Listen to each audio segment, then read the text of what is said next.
ठीक है। तो मान लीजिए एक और प्रोग्राम करते हैं हम। मान लीजिए किसी भी, एक बात ध्यान रख लेना, कमेंट्स जो लिखते हैं, एक कमेंट ऐसे करके लिखा जाता है और एक कमेंट ऐसे करके लिखा जाता है। ठीक है, स्टार के बीच, क्या बोला मैंने, स्टार स्टार लिख के ऐसे स्लैश स्लैश लिख के एक कमेंट इसके बीच में लिखी जाती है, एक इस सिंबल को लेके लिखी जाती है। एक लाइन कमेंट होता है, एक ब्लॉक कमेंट होता है। लाइन कमेंट, ब्लॉक कमेंट पढ़ेंगे अच्छे से जब कंपाइलर देखेंगे। ठीक है, कंपाइलर में ये सारी चीज़ें करनी कि टोकन किसको बनाता है किसको नहीं, तो ज़्यादा अच्छा वहाँ पे पढ़ें। अभी देख लेते हैं। मान लीजिए ऐसे लिखा हुआ है, कमेंट लाइन स्टार्ट है, वो बोलता है, ठीक है, वो कुछ भी बोलता है। मान लीजिए वो बोलता है कि दिस प्रोग्राम अटेम्प्ट्स, ठीक है, ये फाइंड आउट करता है, attempts to find what happens, क्या बोला मैंने, what happens when integer range, ऐसे करके लिखा है। और फिर से स्टार लगा के कमेंट लिखता है -32,768 टू प्लस का 32,767, और इस कमेंट को बंद करता है इज एक्सीडेड। मान लो ऐसे लिखा हुआ है एक्सीडेड। ठीक है, तो ऐसे अगर लिखता है तो ध्यान से सुनो, मैंने क्या किया, एक कमेंट लिख दी प्रोग्राम में, और कमेंट्स को कंपाइलर इग्नोर करता हो, देखेंगे कंपाइलर में। तो कमेंट के अंदर कमेंट लिख दिया मान के चलिए। फिर मैं यहाँ पे लिखता हूँ इंटीजर a इजिकल टू कोई भी वैल्यू लिख देता हूँ, मान लो इससे ऊपर लिख देता हूँ 34,000, क्योंकि रेंज एक्सीड कर रही है उसकी। ठीक है, और ऐसे ही कोई फ्लोट वैल्यू ले लेते हैं हम, मान लीजिए फ्लोट b, और वो कोई 3.4 समथिंग, वो अपने आप 0 0 कर लेगा उसको। ठीक है, फिर प्रिंट एफ करने के लिए जाते हैं, मान लीजिए %d a एंड b करके, और ऐसे। तो अब क्वेश्चन ये पैदा होता है कि होगा क्या, आउटपुट क्या आएगी, आउटपुट क्या आएगी। तो जब हम आउटपुट के लिए जाएंगे तो यहाँ पे क्या होता है, देखो कंपाइलर कमेंट को इग्नोर करता है, सही बात है, ठीक है, यूज़र के लिए होती है। पर होता क्या है कि जब तुम कमेंट के अंदर कमेंट लिख दोगे ना, तो एक कमेंट के अंदर दूसरी कमेंट बोले तो नेस्टेड कमेंट या एम्बेडेड कमेंट, ठीक है, और ये अलाउड नहीं होती सी में। तो होता क्या है कि जब इस प्रोग्राम को तुम एग्जिट करने जाओगे तो आएगा एरर। एरर क्यों आएगा, क्योंकि कमेंट के अंदर कमेंट लिखना अलाउड नहीं है। एक कमेंट चलेगा, कमेंट के अंदर comment. Nested comments, embedded comments are not acceptable in C. Theory में पूछ लिया जाए तो आपको बोलना है बिल्कुल सही बात है, बिल्कुल ऐसा होगा। तो एरर कैसी दिखेगी, एरर आएगी एक्सप्रेशन सिंटैक्स, एक्सप्रेशन सिंटैक्स मतलब सिंटैक्स की बात कर रहे हैं, सिंटैक्स में कुछ गड़बड़ है, वो सिंटैक्स ही है कमेंट उसका एक तरीके से। इन फंक्शन मेन, इन फंक्शन मेन, ये करके एरर आता है, एक्सप्रेशन सिंटैक्स इन फंक्शन मेन। कब आया ये, आगे तो देखना ही नहीं, वो कंपाइलेशन में ही फेल है। क्यों, क्योंकि सिंटैक्स का एरर है, कंपाइलर एरर है वो। तो ये सब का कोई मतलब ही नहीं है लिखने का, वहीं पे फेल हो जाएगा, क्योंकि कमेंट के अंदर कमेंट लिखना अलाउड नहीं है, तो इट मीन्स ये गलत माना जाएगा। ठीक है, ये चीज़। एक और लिखते हैं हम, मान के चलिए कोई ऐसे एक गिवन है, मान लीजिए प्रिंट एफ है, और हम लिखते हैं किसी के बारे में भी लिखते हैं, शिवम इज़ वेरी, ठीक है, और वेरी लिखने के बाद मान लो मैंने ऐसे करके सिंबल यूज़ कर दिया, इंटेलिजेंट, ठीक है, स्टूडेंट, ऐसे करके फिर से लिख दिया, एंड टॉप इन, ऐसे लिख दिया, एवरी टेस्ट, ठीक है, ऐसे लिख रहे हैं मान के चलिए। वो मे भी किसी स्पेस की वजह से या कुछ भी, आपको ऐसा लिखना अच्छा लगता है जो सामने दिखे, पूरी स्क्रीन को आप ऐसे नहीं भरना चाहते, ऐसे चलते जाओ, कोई फ़ायदा नहीं, सामने दिखना भी चाहिए। ऐसे करके मान लीजिए आप लिख देते हैं और इसको बंद कर देते हैं। तो अब हम बोलते हैं आउटपुट कैसी आएगी। तो आउटपुट जब आप देखेंगे तो आपको क्या दिखेगा, वहाँ पे लिखा हुआ दिखेगा, Shivam is very intelligent student and top in every test, एक ही लाइन में दिखेगा। क्यों दिखेगा, क्योंकि आपने प्रिंट एफ में लिखा तो ऐसे है, ठीक है, बेशक से आपने ऐसा लिखा है, पर यहाँ पे होगा क्या कि जैसे ही आप ये सिंबल यूज करेंगे तो ये सिंबल हमेशा कंपाइलर को बता देता है कि पिछली लाइन और अगली लाइन एक दूसरे की कंटिन्यूएशन में है। तो अगर आपको आउटपुट में स्पेस है लिखने का तो आप एक ही लाइन में लिखिए, उसको कोई इश्यू नहीं है। ठीक है, तो ये वाला जो सिंबल होता है ये कंपाइलर को प्रिंटएफ में अगर हम यूज करते हैं सिंगल ये ही, तो कंपाइलर को बता देता है कि ये लाइन और पिछली लाइन कंटिन्यूएशन में, तो उसको ऐसे लिखिए। तो मेरा कहने का मतलब है कि ये ऐसे लिखा जाएगा, इसमें और कोई भी दिक्कत नहीं है। ठीक है, ये सारी बात। तो उसके अलावा हमें जो डेटा टाइप्स पढ़ने हैं, तो डेटा टाइप्स आगे भी बहुत सारे पढ़ेंगे। आगे पढ़ने का मतलब मैंने ये बोला है कि जैसे यहाँ पे मैंने बस इंटीजर देखा है, कैरेक्टर देखा है, फ्लोट देखा है, ये सारी बातें की हैं। पर जैसे ही आगे बढ़ेंगे तो आप ये पाएंगे कि हम लॉन्ग, इंट, डबल, ठीक है, ऐसी ऐसी बातें करेंगे। तो धीरे धीरे बढ़ेंगे, एकदम से प्रेशर दिमाग पे देना सही बात नहीं है ये चीज़, ठीक है। तो अब हम बढ़ते हैं एक दूसरे चैप्टर की ओर, जिसमें थोड़ा थोड़ा हमें कुछ दूसरे टाइप के क्वेश्चन करने हैं, और उसको नाम हम दे सकते हैं कंट्रोल स्ट्रक्चर। और कंट्रोल स्ट्रक्चर आप समझते हैं, ई फाइल्स और ये सब। मैं इसके थ्योरेटिकल नोट्स आपको दे दूंगा 3-4 पेज के, जिसमें आप पढ़ लेना ई फाइल्स क्या होता है, ये क्या होता है, आपको सब कुछ पता है, ठीक है।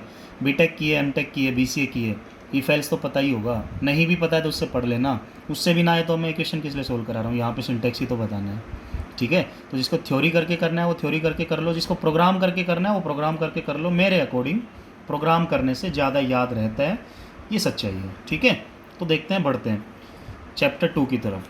कंट्रोल स्ट्रक्चर समझ जाना, यहाँ पे कुछ लूप्स की बातें होंगी, मतलब लूप्स तो इसके बाद आएंगे खैर। यहाँ पे कुछ कंडीशनल स्टेटमेंट्स की बात होगी, कंडीशन ट्रू या फॉल्स तो क्या होगा, देखते हैं। तो मान के चलते हैं, क्वेश्चन सोल्व करते हैं। पहला, इंटीजर x = 10, y = 5, p और q, ठीक है। ये भी सिंपल क्वेश्चन है। p = x > 9, मान लीजिए ये लिखा है, और q में क्या लिखा है, x > 3, और बीच में मान लो ये ऑपरेटर लिखा है, लॉजिकल एंड ऑपरेटर इसको बोलते हैं, ठीक है, एंड = 3, और printf मान लीजिए आपको करना है p और q। तो देखते हैं क्या आउटपुट आएगी। तो ये सिंपल प्रोग्राम है, वैसे इसमें कोई खास बात नहीं है, पर आप ध्यान रख लेना कि लॉजिकल जो ऑपरेटर्स होते हैं ना, गेट्स जो पढ़ते हैं हम, और गेट, एंड गेट, जोर गेट, कुछ बच्चों ने पढ़ भी रखे हैं, ठीक है। और जिन्होंने नहीं भी पढ़ रखे हैं उनको मैं बीच बीच में थोड़ा थोड़ा बोलता भी रहूँगा, उनको फिर भी समझना है तो मेरे से पूछ लेना। तो देखते हैं। तो ऐसे किसी भी प्रोग्राम को ऊपर से नीचे एग्जीक्यूट करना स्टार्ट कर दो। x की वैल्यू क्या आ गई, 10 आ गई, y की वैल्यू क्या आ गई, 5 आ गई, p की निकालनी है, q की निकालनी है, ठीक है, ये चीज़। तो अब ध्यान से देखो, p की वैल्यू असाइन करनी है, x > 9, x क्या है, 10। तो क्या 10 9 से बड़ा है, ट्रू है, फॉल्स है। और सी लैंग्वेज में एक चीज़ मान के चलना, ट्रू है all values other than zero all value are true, मतलब -1 भी ट्रू है, 1 भी ट्रू है, इसके इधर सारा ट्रू, इसके इधर सारा ट्रू। और फॉल्स वैल्यू सी लैंग्वेज के अंदर एक ही है, वो क्या है, 0, बस ये मान के चलना। तो x 9 से बड़ा है क्या, 10, x मतलब 10, क्या 10 9 से बड़ा है, बिल्कुल बड़ा है, तो p की वैल्यू ट्रू है, ट्रू मतलब यहाँ पे रहेगा 1 बाय डिफ़ॉल्ट। अब देखते हैं q। तो जब q को हम देखेंगे, ध्यान से सुन लो, जैसे x > 3 है, तो x > 3 अगर हम चेक करते हैं तो क्या x 3 से बड़ा है, मतलब कि 10, x मतलब 10 3 से बड़ा है, तो आप बोलेंगे बिल्कुल बड़ा है, तो ये हो गया ट्रू। और जब इसमें जाएंगे हम, एंड ये बाद में होता है, इसकी प्रायोरिटी सबसे कम होती है बाकी सभी ऑपरेटर्स से, ये सबसे बाद में होता है। मतलब जब भी एंड और लिखे होंगे तो इससे इधर वाला पहले हो जाएगा, इधर वाला पहले, ऐसे ये होने के बाद फिर वो होता है। तो अब इसको देखते हैं, क्योंकि वो बाइनरी ऑपरेटर है, ठीक है। क्या y ≠ 3 है, y की वैल्यू क्या है, 5, तो ≠ 3 है, बिल्कुल ट्रू एंड ट्रू। तो ट्रू एंड ट्रू ट्रू होता है, मतलब कि q की वैल्यू भी क्या होगी, 1, तो p और q दोनों क्या प्रिंट कर देंगे, 1 और 1, तो इसका आंसर क्या हो जाएगा, 1 1। तो हमेशा ये ध्यान रख लेना आप जब भी इनकी बात करेंगे कि ट्रू मतलब 1 1 प्रिंट हो जाएगा, ठीक है, ये चीज़। तो ये नोट होता है, नोट, ये नोट का सिंबल, नॉट इक्वल टू, ये पूरा नॉट इक्वल टू होता है, ठीक है। और ये लॉजिकल एंड होता है, और ऐसा दिखता है, ये लॉजिकल एंड है, वो हो रहा है। और में क्या होता है, एंड में क्या होता है, सारे 1 होंगे तो 1 होगा, ना तो 0 होगा। और में क्या होता है, एक भी 1 तो 1। ये बस अभी के लिए लिख लें जिसको नहीं पता है, बाकी देखेंगे बाद में। नंबर 2, मान लीजिए एक और क्वेश्चन की हम बात करते हैं। Integer a = 30, b = 40 and x। बहुत सारे प्रोग्राम करने, बढ़ते जाना। ये सब चैप्टर ऐसे ख़त्म करके फिर हम कुछ स्पेशल भी करेंगे, और फिर ऐसे ही 5-6 टेस्ट भी लेंगे, 200-250 क्वेश्चन वहाँ से नए होंगे सारे। तो आपको कुल मिला के एक तरीके से C और C++ का कुछ बचेगा ही नहीं। मान लो ऐसा गिवन है, और ऐसा एंड ऑपरेटर गिवन है, और b = 50 गिवन है, ये मान लो गिवन है, ठीक है। और यहाँ से आप printf करने जाते हैं, मान लीजिए x, तो देखते हैं क्या प्रिंट होगा। तो ऐसे ही ऊपर से नीचे एग्जीक्यूट होता है कोई भी सी प्रोग्राम। तो a की वैल्यू क्या हो जाएगी, 30, b की वैल्यू क्या हो जाएगी, 40, और x की हमें निकालनी है। तो ऐसे ही है, एंड ऑपरेटर तो पहले ये एग्जीक्यूट होगा। तो क्या ए नॉट इक्वल टू 10 है? ए नॉट इक्वल टू 10 है तो बिल्कुल है, 30 है ना ए, तो 30 नॉट इक्वल टू 10, बिल्कुल सही बात है, ट्रू है। एंड अब देखते हैं बी इज इक्वल टू 50। ध्यान से सुनो, जब भी यहाँ पे इक्वल टू चेक होगा, जब भी इक्वल टू चेक होगा तो डबल इक्वल टू चेक होगा कंडीशन में। अगर सिंगल है तो असाइनमेंट है, अगर सिंगल है तो इसका मतलब ये 50 बी के अंदर चला जाएगा, तो बी की वैल्यू क्या हो जाएगी, यहाँ से 50 हो जाएगी, और ये पूरी वैल्यू बाद में 50 से रिप्लेस हो जाएगी ऐसे, और 50 मतलब एक ट्रू वैल्यू है तो ये ट्रू हो जाएगा। तो true true true and true, तो ट्रू रहेगा, तो एक्स के अंदर क्या चला गया, 1 चला गया। ठीक है, तो यहाँ से एक्स जब आप प्रिंट करने जाएंगे तो एक्स की वैल्यू क्या प्रिंट होगी, 1 प्रिंट होगी। यहाँ से आंसर तो 1 आएगा, पर हमें ये देखना है कि हमने यहाँ से सीखा क्या है फिर। ठीक है, हमने यहाँ से ये सीखा है कि जब भी डबल इक्वल टू है तभी हम बोलेंगे वो चेकिंग कंडीशन है, अदरवाइज़ वो असाइनमेंट होती है। उसका मतलब होता है ये 50 बी के अंदर असाइन होके ऐसे जैसे हो गया, और बाद में वो पूरा 50 से रिप्लेस हो जाता है, और क्योंकि ट्रू वैल्यू है 50, other than 0 everything is true. ठीक है, और अगर यही बी इज इक्वल टू 0 होता तो 0 आ जाता है इसमें, और 0 आ जाता मतलब ये 0 हो जाता तो फाल्स हो जाता, ट्रू एंड फाल्स फिर फाल्स होता, फिर एक्स की वैल्यू 0 होती है। ऐसे ये चीज़ तो हमेशा आपको याद रखनी है, भूलना नहीं है। थोड़ा और आगे बढ़ते हैं। अगर मान लीजिए एक और प्रोग्राम है जिसमें क्या गिवन है, integer a is equal to 100 given है, ठीक है, b is equal to 200 given है, और सी गिवन है, और सी इज इक्वल टू लिखा है उसने, मान के चलिए आप ऐसे करके ए इज इक्वल टू 100, और इसकी तो सबसे कम होती है, मैं बता ही चुका हूँ, बी ग्रेटर देन 200। तो अब वो पूछता है कि ऐसा करेंगे तो क्या ये चलेगा, तो हम देखते हैं क्या चलेगा या नहीं चलेगा। ध्यान से सुनो, तो हमने ए की वैल्यू क्या असाइन की यहाँ पे 100, और बी की वैल्यू क्या असाइन की 200, और सी की हमें निकालनी है।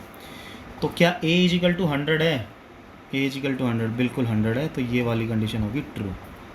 अब ध्यान से सुन लो, अब ध्यान से सुन लो, अगर और ऑपरेटर है, अगर और ऑपरेटर है, क्या बोला मैंने, और ऑपरेटर, और इधर वाली वैल्यू ट्रू आ गई, तो ये वाली कंडीशन चेक नहीं करते, हम सीधा आंसर ट्रू दे देते हैं। क्यों? क्योंकि फिर इसको एग्जीक्यूट करने की ज़रूरत नहीं है, क्योंकि और ऑपरेटर के साथ एक भी ट्रू है तो इट मीन्स ट्रू है। ठीक है, और एंड में किसकी प्रायोरिटी ज़्यादा होती है, एंड की ज़्यादा, इसकी कम होती है, और सबसे ज़्यादा तो नोट की होती है, क्योंकि नोट यूनरी होता है। ठीक है, वो चीज़, ऐसे क्वेश्चन भी आएंगे आगे आगे बढ़ेंगे जैसे हम, ये चीज़ तो हमेशा ये ध्यान रख लेना कि जब भी और ऑपरेटर है और एक बंदा ट्रू है तो आगे वाली कंडीशन चेक नहीं हो सकती, तो हम बोल सकते हैं ये condition not tested, not tested at all.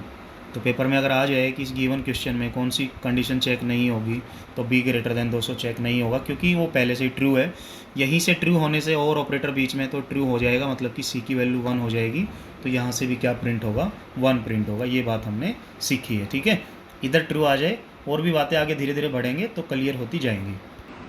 एक और लिखते हैं हम, अगर इंटीजर गिवन है x इज इक्वल टू 11 है, y इज इक्वल टू 6 है, और कोई z है, और हमने लिख दिया z is equal to x is equal to 5 और y नॉट इक्वल्स टू 4, ऐसे करके लिखा है, और फिर हम क्या प्रिंट करने जाते हैं, z। तो हमें देखना है कैसे काम करेगा ये। तो x की वैल्यू क्या है, 11 है, y की वैल्यू क्या है, 6 है, और z की हमें निकालनी है। ठीक है, तो देखते हैं क्या होता है।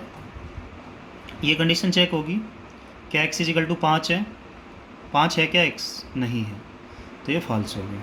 अगर ये फॉल्स है फिर दूसरा चेक होता है, क्या y नॉट इक्वल्स टू 4 है, तो 6 है, तो 6 नॉट इक्वल टू 4, बिल्कुल ट्रू बात है, ट्रू। अब ये चेक होगा, अगर ये फॉल्स है तभी अगले पे जाएंगे, तो फॉल्स और ट्रू, एक भी ट्रू और में तो ट्रू होता है, तो फॉल्स ट्रू ट्रू हो जाएगा, तो जेड में क्या साइन हो जाएगा यहाँ पे 1, तो इसका मतलब ये 0 और यहाँ पे फिर 1 ऐसे हुआ। ये अगर फॉल्स है तो ये एग्जीक्यूट होता है, ये अगर ट्रू है तो ये एग्जीक्यूट नहीं होता, ये बात आपको नहीं भूलनी है। तो इसका मतलब यहाँ से जो आपकी जेड की वैल्यू आएगी वो क्या आ गई, 1 आ गई। अब बढ़ते हैं अगले क्वेश्चन में। अगर मान लो एक और क्वेश्चन गिवन है मेन के बाद, integer a is equal to 300 given है, मान के चलिए, b is equal to 10 given है, c is equal to 20 given है। इफ़ लूप है, इफ़ मतलब इफ़ के अंदर कंडीशन होगी, और ऐसे नॉट गिवन है, ठीक है, a greater than equal to 400 ऐसे गिवन है। इफ़ के बाद ना कभी भी सेमीकोलन नहीं लगता, ये हमेशा ध्यान रखना, कुछ हमने टेस्ट में क्वेश्चन दिए थे वहाँ भी मैंने बताया था, फिर भी देख लेते हैं। अब मान लीजिए b इजिकल टू 300 है, ऐसे करके सेमीकोलन है, फिर c इजिकल टू 200 है, और फिर प्रिंट एफ हमें करना है b और c। तो देखेंगे ध्यान से, आप ध्यान से देखिए इस क्वेश्चन को। देखो एक तो बात आप ध्यान रखो कि इफ़ के बाद यहाँ तो सेमीकोलन होगा नहीं, अगर मान लीजिए ब्रैकेट्स नहीं यूज किया आपने, करली ब्रेसेस, तो फिर वो इफ़ लूप का जो इफेक्ट है वो पहले सेमीकोलन तक रहता है, मतलब इफ़ का जो इफेक्ट है वो यहीं तक रह जाएगा, ये इफ़ लूप यहीं तक हो जाएगा, ये बाकी दूसरे ये प्रोग्राम का दूसरा हिस्सा है, इफ़ के अंदर नहीं आएगा फिर ये, ठीक है, ये बात ध्यान रख लेना। अगर ये ब्रेसिस ऐसे लगाया होता, ऐसे और ऐसे लगाया होता, फिर वो इफ़ के अंदर आता, ये अभी नहीं है, तो इसका मतलब इफ़ लूप का प्रभाव यहीं तक रहेगा, पहले सेमीकोलन तक, ठीक है, ये ध्यान रख लेना अगर ब्रेसिस यूज नहीं करते हैं तो। अब देखते हैं आगे, इंटीजर ए इजिकल टू 300, तो इंटीजर ए की वैल्यू क्या है 300 है, और बी की वैल्यू क्या है 10 है, और सी की वैल्यू क्या है 20 है, ठीक है। ए 300 है, बी 10 है, सी 20 है। अब आते हैं आगे इफ़ लूप में। तो इफ़ लूप में जैसा कि आप जानते हैं कि ब्रैकेट के अंदर जो उसकी प्रायोरिटी ज़्यादा होती है तो ये एग्जीक्यूट होगा। क्या ए ग्रेटर देन इक्वल टू 400 है, तो ए ग्रेटर देन इक्वल टू 400 है क्या, 300 है, नहीं है, तो ये हो गया फॉल्स। फॉल्स मतलब ज़ीरो। तो जब ये फॉल्स हो गया, ये पूरा फॉल्स से रिप्लेस हो गया, ये वाला फॉल्स से रिप्लेस हो गया, तो नॉट ऑफ फॉल्स, तो नॉट ऑफ फॉल्स हो जाएगा। मतलब जैसे ये हो गया ना, इफ़ नॉट ऑफ, ये जीरो से रिप्लेस हो गया, फॉल्स है ना वो इसलिए, तो नॉट ऑफ जीरो हो जाता है ट्रू, मतलब ये हो जाएगा इफ़ ऑफ 1, और इफ़ ऑफ 1 हमेशा ट्रू रहता है, ऑलवेज ट्रू, क्योंकि इसके अंदर 1 है तो ट्रू है, 0 है तो फॉल्स है। तो इफ़ ट्रू हो गया, तो जैसे ही ट्रू हुआ, इफ़ कंडीशन अगर ट्रू होती है तो हम नीचे इसमें आ जाते हैं, मतलब ये एग्जीक्यूट होगा। तो b इजिकल टू 300 है, तो b की वैल्यू कट के क्या हो जाएगी यहाँ पे 300 हो जाएगी इफ़ की, ठीक है। और इफ़ गिवन है, एल्स गिवन नहीं है, तो इसका मतलब ये इफ़ के बाद वाला प्रोग्राम का हिस्सा है, ये तो चलेगा ही चलेगा, फिर वो तो इफ़ से बाहर का है, एल्स होता तो उसको एग्जीक्यूट नहीं करते, यहाँ पे खाली इफ़ है। तो जैसे हम नीचे आएंगे तो c की वैल्यू को क्या कर देगा वो आते हुए 200 पर लूप से बाहर आके हुई है, और फिर प्रिंट b और c कर देगा। तो इसका मतलब b की वैल्यू अभी क्या है 300 है, और c की वैल्यू क्या है 200 है फाइनल, ठीक है। अगर ये एल्स के अंदर होता है c, तो फिर c की 200 नहीं होती, ये ध्यान रखना, ठीक है। अभी वो प्रोग्राम का स्मूथ हिस्सा था इसलिए हमने चलना पड़ा है, तो ऐसे क्वेश्चंस को आपको कभी भी भूलना नहीं है। तो इसका मतलब इसका आंसर क्या आ गया आपका 300 और 200 आ गया, ठीक है। एक और करते हैं, तो ये समझ आया होगा मे बी आपको। एक और करते हैं, अगर इंटीजर है a इजिकल टू 500 है, b इजिकल टू 100 है, और c है, तीन चीज़ें हैं। इफ़ लूप है not of a greater then 400, अगर ऐसे एग्जीक्यूट करते हैं और नीचे लिखा हुआ है b 300 c 200, उसी को थोड़ा चेंज किया है हमने, प्रिंट एफ b और c, तो देखते हैं अब क्या होगा, ध्यान से सुनो। ये जो नॉट है यूनरी होता है और ये बाइनरी होता है दो के बीच, तो यूनरी की हमेशा बाइनरी से ज़्यादा होती है, हमने कल भी बात की है। तो देखो क्या होगा, जैसे a की वैल्यू क्या है 500, b की वैल्यू क्या है 100, और c की वैल्यू देखनी है। तो जब इसको एग्जीक्यूट करोगे नॉट ऑफ a को, तो ये नॉट ऑफ a पहले क्या हो जाएगा 0 हो जाएगा, क्योंकि नॉट ऑफ ट्रू, क्योंकि 500 ट्रू है, तो नॉट ऑफ ट्रू क्या हो जाएगा फॉल्स मतलब 0। तो ये वैल्यू पूरी जो है 0 से रिप्लेस हो जाएगी, क्योंकि यूनरी ऑपरेटर पहले एग्जीक्यूट होगा, पीछे ब्रैकेट लगाई थी इसलिए नहीं हुआ था। तो 0 ग्रेटर देन 400 है, तो 0 ग्रेटर देन 400 है या नहीं है, तो 0 ग्रेटर देन 400 तो है ही नहीं, तो ये मतलब फॉल्स हो गया, मतलब इफ़ के अंदर 0 हो गया, और इफ़ के अंदर जब भी 0 होगा तो इफ़ लूप एग्जीक्यूट नहीं होगा, मतलब ये स्टेटमेंट ओके। तो ये स्टेटमेंट एग्जीक्यूट नहीं होगी, क्योंकि कौन से वाली, ये वाली, क्योंकि लूप का हिस्सा है। उसके बाद नीचे आते हुए करेंगे, तो इसका मतलब यहाँ से c की वैल्यू क्या हो जाएगी 200 हो जाएगी, और bc जब प्रिंट करेंगे तो यहाँ से b क्या प्रिंट होगा 100, क्योंकि वो 100 ही है, चेंज नहीं हुआ है, b की वैल्यू चेंज नहीं हुई, और c क्या होगा 200, ठीक है। तो प्रोग्राम में छोटे छोटे लॉजिक्स पे वैल्यूज़ डिपेंड करती हैं, आपको भूलना नहीं है। तो यहाँ से 100 आ गया, 200 आ गया, क्योंकि लूप का जो पार्ट था वो एग्जीक्यूट हुआ ही नहीं। एक और क्वेश्चन की बात करते हैं, आगे बढ़ते हैं। मान लीजिए गिवन है integer x is equal to 10, y is equal to 100 mod 90, मान लो ये गिवन है, और यहाँ पे गिवन है if x not equals to y, और ये लिखा है और नीचे वो कराता है प्रिंट x, y। तो हमें देखना है क्या प्रिंट होगा यहाँ से, ध्यान से सुनो। जैसे x की वैल्यू क्या है 10 और y की वैल्यू क्या है, इंटीजर है तो चलेगा, ये मोड उसमें फ्लोट में नहीं चलता। 90 को 100 को 90 से भाग करो, रिमाइंडर बताओ, तो रिमाइंडर है 10, तो y भी हो गया 10। तो if x not equal to y, x not equal to y, तो x इक्वल्स टू वाई है, ठीक है ना, दिख रहा है तुम्हें। तो नॉट इक्वल्स टू हो या इक्वल्स टू हो कोई फ़र्क ही नहीं पड़ेगा, क्योंकि सेमीकोलन आपने यहीं लगा दिया, सेमीकोलन यहीं लगा दिया। तो इफ़ के बाद अगर यहीं सेमीकोलन लग जाता है तो हम बोलते हैं ये इफ़ लूप ऐसा लूप है, जैसे ये ऐसा लूप है जिसमें ऐसे सेमीकोलन कहीं लगाया है इसके बाद, तो इसका मतलब इसमें कोई स्टेटमेंट ही नहीं है, कंडीशन के अलावा स्टेटमेंट है ही नहीं, तो उसको नल स्टेटमेंट लूप भी बोलते हैं। नल स्टेटमेंट लूप, एक ऐसा लूप जिसमें कोई स्टेटमेंट ही नहीं है। तो ये एग्जीक्यूट कंडीशन तो हुई पर कोई फ़ायदा हुआ ही नहीं, क्योंकि सेमीकोलन था, ख़त्म हो गया इफेक्ट वहीं पे। तो x और y नीचे आते हुए प्रिंट हो जाएगा। तो x की वैल्यू क्या प्रिंट होगी 10 और y की वैल्यू क्या होगी 10। तो 10 और 10 प्रिंट हो जाएगा, कोई फ़र्क पड़ा नहीं। बस हमने यहाँ से ये सीख लिया कि इफ़ के बाद अगर पीछे सेमीकोलन हो तुरंत बाद तो क्या एरर आएगी या चलेगा। तो हमने देखा कि चलता है, कोई दिक्कत नहीं है। इफ़ के अंदर वाला जो था एग्जीक्यूट होगा ही नहीं, है ही नहीं यहाँ पे इफ़ के अंदर कुछ, तो ऐसा लिख सकते हैं, एरर नहीं आएगी, ये मतलब है कहने का। ठीक है, आगे बढ़ते हैं, एक और करते हैं हम। क्या लिखा है ध्यान से सुनिए। मान लीजिए इंटीजर x है, x इजिकल टू 10 है और y इजिकल टू -20 है, ऐसा है। और x is equal to not of x है और y is equal to not of y है, ये गिवन है। और यहाँ से वो प्रिंट कराता है x और y। तो हमें देखना है क्या प्रिंट होगा। तो x की वैल्यू क्या है 10 और y की वैल्यू क्या है -20। x is equal to not x, तो नॉट ऑफ x, x 10 है तो नॉट ट्रू है, नॉट ऑफ ट्रू फॉल्स, तो x के अंदर फॉल्स चला गया, मतलब ये हो गया 0। जब नीचे वाली एग्जीक्यूट होगी तो नॉट ऑफ y ट्रू है, ट्रू का नॉट, फॉल्स मतलब 0, तो y के अंदर भी चला गया फॉल्स मतलब 0। तो एक्स वाई प्रिंट कर दो, 0 यहाँ से 0 यहाँ से, इजी क्वेश्चन है। तो 0 0 प्रिंट हो जाएगा और कुछ भी नहीं, वही पूछेगा। नंबर 9, मान लीजिए ऐसे गिवन है इंटीजर x 0 है, y इजिकल टू 1 है, y is equal to not of x करता है और x is equal to not of y करता है, और फिर लिखता है प्रिंट एफ x, y। तो हमें देखना है कैसे चलेगा ये। x 0 असाइन हो गया, y 1 असाइन हो गया, y is equal to not of x, तो नॉट ऑफ x करके देख लो। 0 x मतलब 0 और नॉट ऑफ 0 मतलब फॉल्स का नॉट ट्रू, तो y के अंदर ट्रू असाइन हो गया, मतलब y हो गया 1। पर नॉट ऑफ x करने से x चेंज नहीं हो जाएगा, वो तो जस्ट करके देखा, वो x is equal to not of x नहीं है। और ऐसे ही नॉट ऑफ y देखेंगे तो y मतलब क्या है, अभी फाइनल y देखना है, तो फाइनल y क्या नज़र आ रहा है 1, 1 मतलब true, not of true false, तो x के अंदर क्या चला जाएगा 0, वो 0 ही था वैसे भी। तो एक्स वाई जब यहाँ से प्रिंट करेंगे तो 0 1 ही प्रिंट हो जाएंगे, कोई भी इससे चेंज नहीं आया ऐसा लिखने से। तो ऐसे थ्योरी में भी पूछ सकते हैं क्या कोई इफेक्ट आएगा, x y will be changed, will not be changed, swap होंगे, ये होंगे, ऐसे कोई क्वेश्चन बना के पूछ ले तो आपको आना चाहिए। ठीक है, एक और क्वेश्चन की बात करते हैं। अगर ऐसे कुछ मैं लिखता हूँ, मान लीजिए मैंने लिखा इफ़ नॉट ऑफ 3.14, ऐसे लिख दिया, मान लो फ्लोट का भी लिख दिया बेशक से। प्रिंट एफ वो लिखता है, मान लो यहाँ से बोलता है x प्रिंट करो, और मान लो एल्स में जाता है प्रिंट एफ बोलता है यहाँ से y प्रिंट करो। तो हमें देखना क्या प्रिंट होगा, x होगा या y होगा, इफ़ और एल्स है।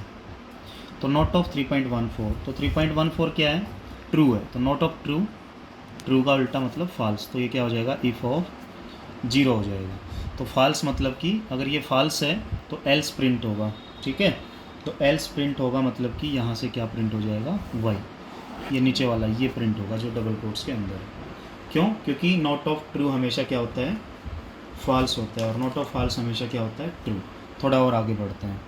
नंबर 11, अगर मान लीजिए ऐसे गिवन है, एक ब्रैकेट है ऊपर मेन भी है, इंटीजर x इजिकल टू 3 है और y इजिकल टू 4 है और z इजिकल टू 4 है। मान लीजिए ऐसा गिवन है, प्रिंट एफ गिवन है, मान लीजिए %d ऐसे करके प्रिंट करना है, z greater than equal to y है, एंड लॉजिकल एंड है, y greater than equal to x है, क्वेश्चन मार्क है, 1 है, रेशियो है, 0 है, ऐसे है।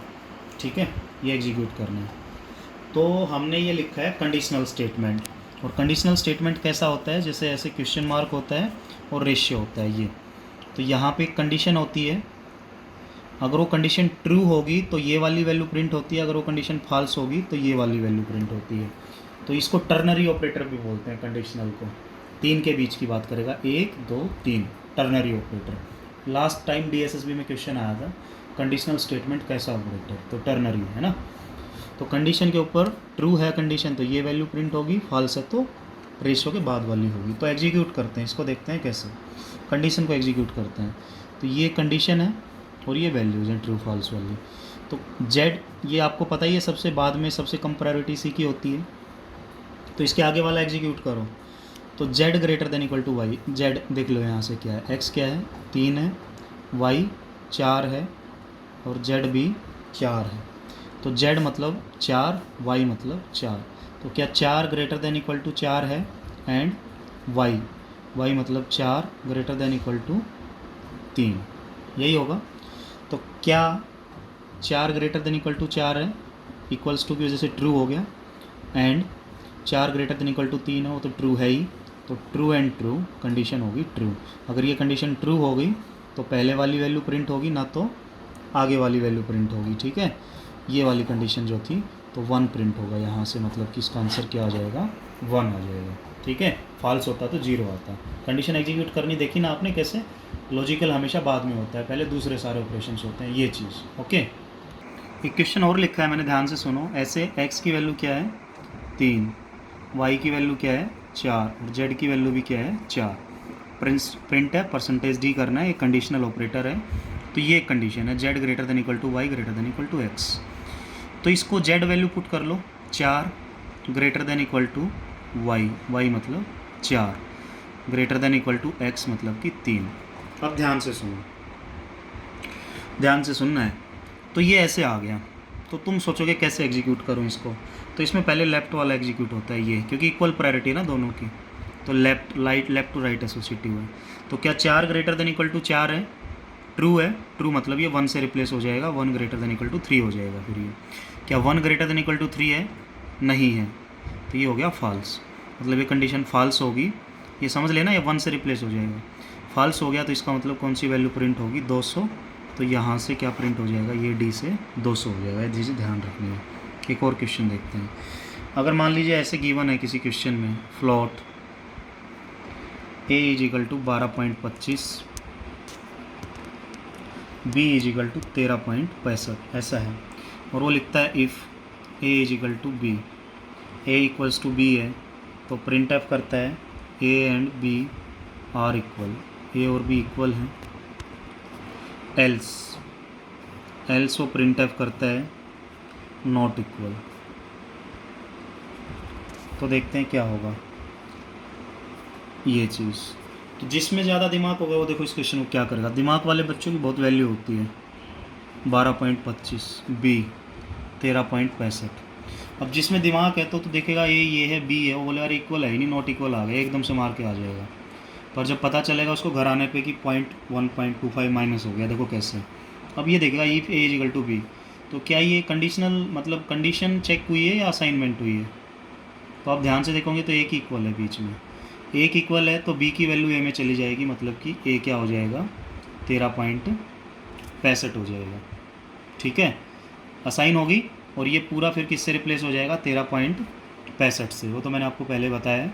तो इफ़ 13.65 मतलब ट्रू है, और ट्रू है तो पहली वैल्यू मतलब प्रिंट हो जाएगा a and b are equal, ये प्रिंट हो जाएगा, समझ गए। तो इससे कंफ्यूज नहीं होना बिल्कुल। एक लास्ट क्वेश्चन कर लेते हैं, ठीक है।